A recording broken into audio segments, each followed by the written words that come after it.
We have a software called Putty, so you can download this software from Google as well, from the Putty website. So click on putty.exe, and once this software opens, it looks something like this. So it expects the host name and the port.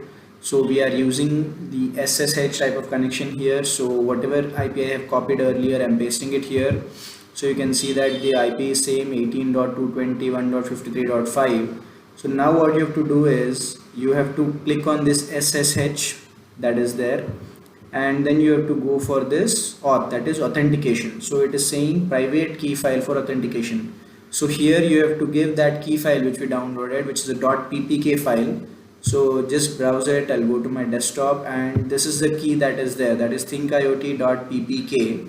So just click on open. So once this path is identified here, so go back to the main, that is session, and then you can see here the host name is this as the IP and the port is 22. Option selected is SSH, and in the auth tab you have given the private key that you have downloaded, which is generated from the Puttygen. So now you just click on open. So it will just ask you login as. If a dialog box opens, then click on yes, and then this particular screen will pop up. So the login as the user is Ubuntu, so just click on that. That is a default user. So this is how it has created a instance. So now this is a particular Linux instance that you have created, so you can do a lot of things in this. So you can use the Linux commands here, and then you can install Python, you can run Python, you can install the server, you can do lots of things with this particular Amazon AWS instance.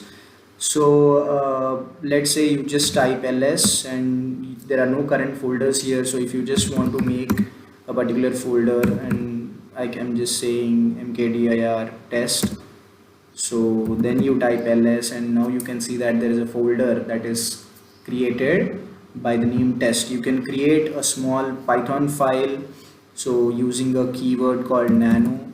So nano test.py. So it creates a Python file for you. You can just print something. So hello from AWS or something like that. Then press Ctrl O, enter, and then Ctrl X to save it. So this is how we create a file using a nano keyword or an editor that we have. Now you type ls, you can see that there is a file called test.py.